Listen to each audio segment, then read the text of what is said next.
So I'm finishing up this belt here.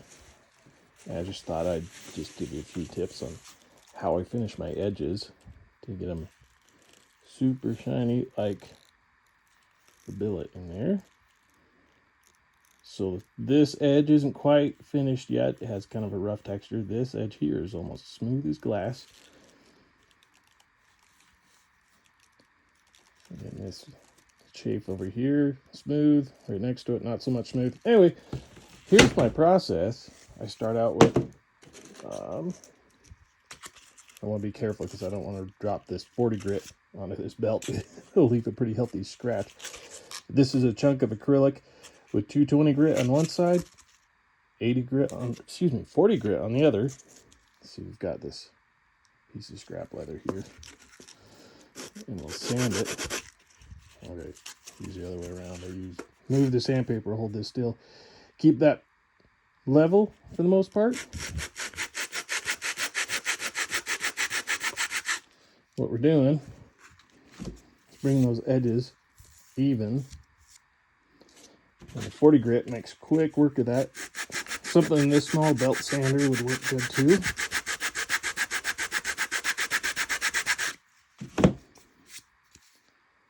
So let's just pretend I've got those even. And then, oh, be careful of that belt. Flip this over. Now I like the acrylic because it's fairly thin, lightweight, and flat. You can actually get it to bend just a little bit to fit in curves. But yeah, this works pretty good. So that's my initial sanding. And then what I like to do at this point, get it wet with a dye pen. What that's going to do is start knocking down the fibers.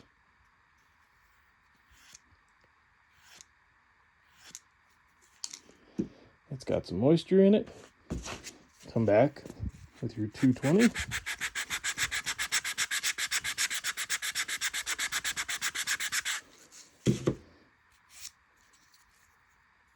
It's starting to even out. I mean, this isn't going to be perfect. It's just a piece of scrap. So we're getting there. And then, seeing something like this belt, it's got a curve to it. So then I'll switch to a harder Durablock. So this one has a little bit of flex to it, but not much. I usually, just for ease purposes, grab it like this.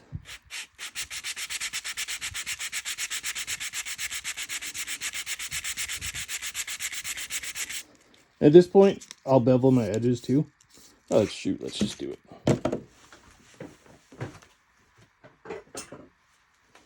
This is going to be a quick video, no editing, whatever, so just post it.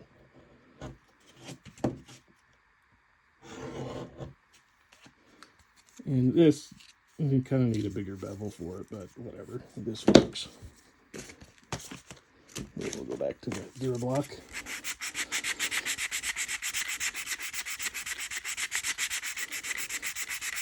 And now is a good time, once you get to this point, it's a great time to do your stitching.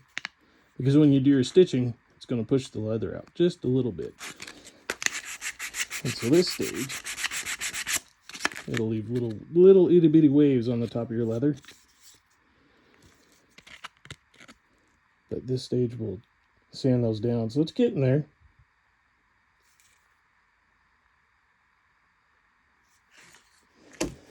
From there, wet it again. And what you can do, yeah, okay, here's my theory on this stuff. Let me grab a slicker. If I can find it. I put them away because I don't use them anymore.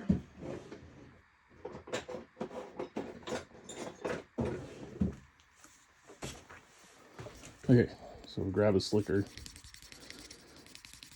And you can actually get a really nice polish right here with one of these. I don't do that anymore. Here's my theory on this, okay? By the way, 8B and 12B pencils work awesome for marking on your leather. Generally, you can erase it off of there. This is already sanded, but with a white polymer eraser, you can usually get that out, especially on this side. Okay, anyway, so my theory is when you cut a piece of leather,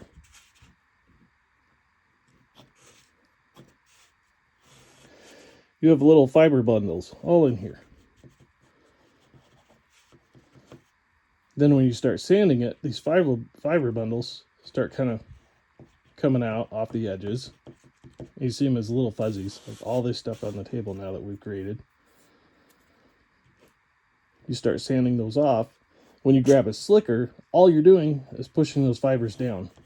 So later on, when the person's using their leather device, whether it's a belt or a purse or whatever, those fibers go boop, pop up, and now you got a fuzzy item. And I don't like that.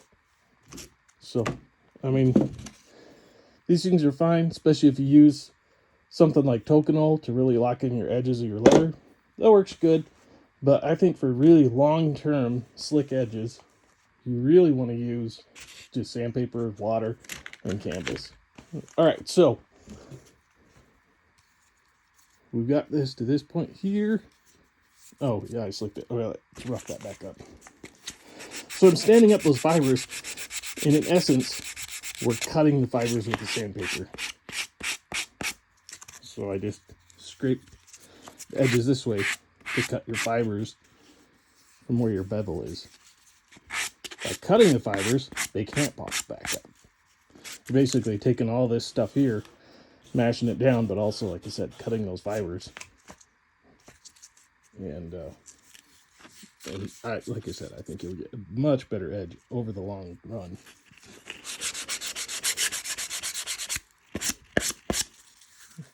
All right, done with 220.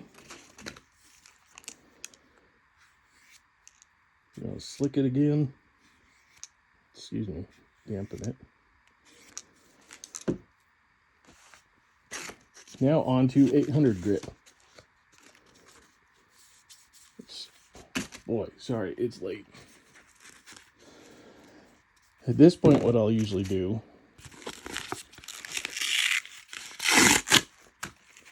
I go 600 grit. You see, this has already been used on the belt. And this is Kovac Super Acrylics. Really good quality sandpaper out of Japan, but it is expensive.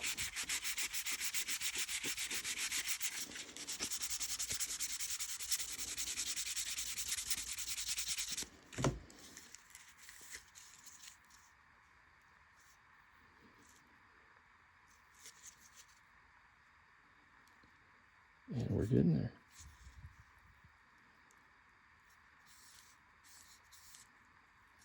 Try to hit this with some canvas now. Shoot, let's do it.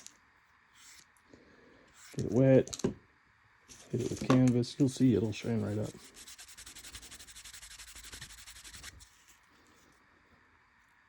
But we can get it better still. So now I'll move on to 800 grit. So this is a softer pad. It's got a lot more flex. That helps to knock down any ridges you might have in your leather from doing your bevel.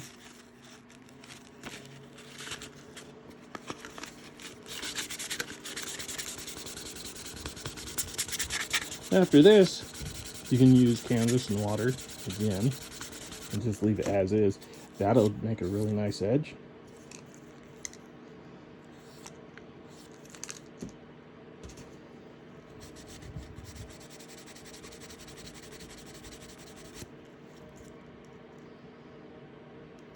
There's nothing wrong with that.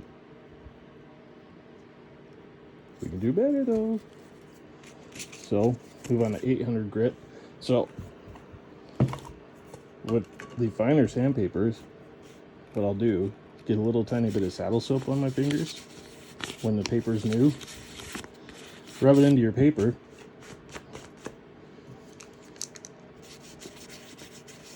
Get your paper wet.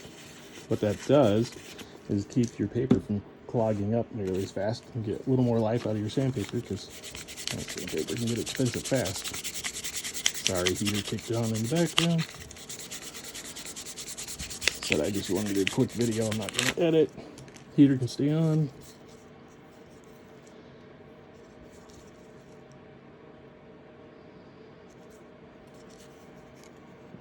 Oops, sorry, hit the tripod.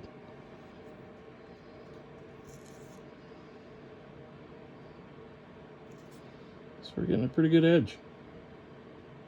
And remember, this started like this.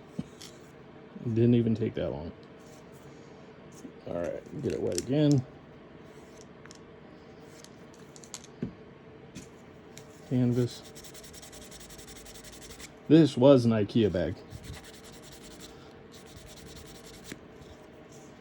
There you go. Look at that. Now, take it to the next level. Something like this.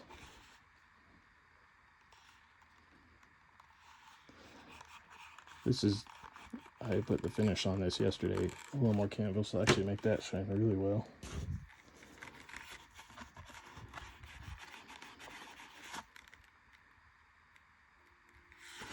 So get it to the next level. You can jump up to 1000 grit. Oh, where did I put that?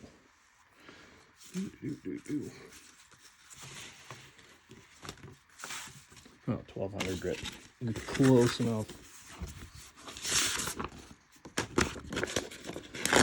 Another trick on your wet dry sandpaper, put it in a dish or a cup or something and let it sit for about 10-15 minutes underwater. And what that does is loosens up the backing, and that way you don't accidentally, it makes it a lot more flexible, and you don't run the risk of leaving like a kind of a scratch on your leather, because your sandpaper will flex with you as you sand it. I have tried putting the sandpaper right in here and moving around. You actually get too much saddle soap on there. Oh no, look what I did. Dadgummit.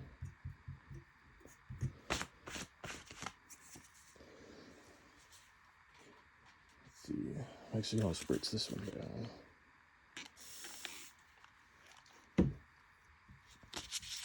Kind of working that saddle soap.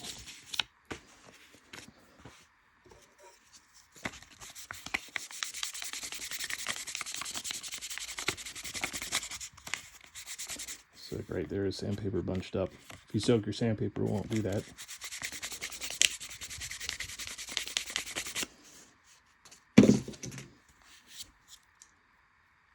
Oh yeah, you can also use your hand and stick canvas if you got 80 grit hands like mine.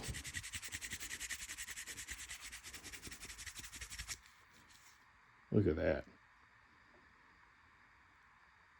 Isn't that nice?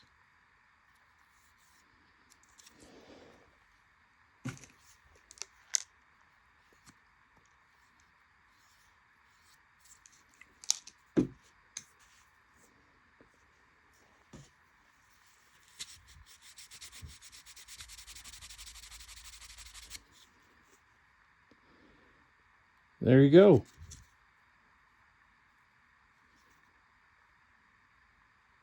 There it goes. And with a little more work, you can actually make that even nicer. I mean, make it just smooth as glass.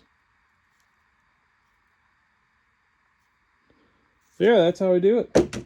Thanks for watching.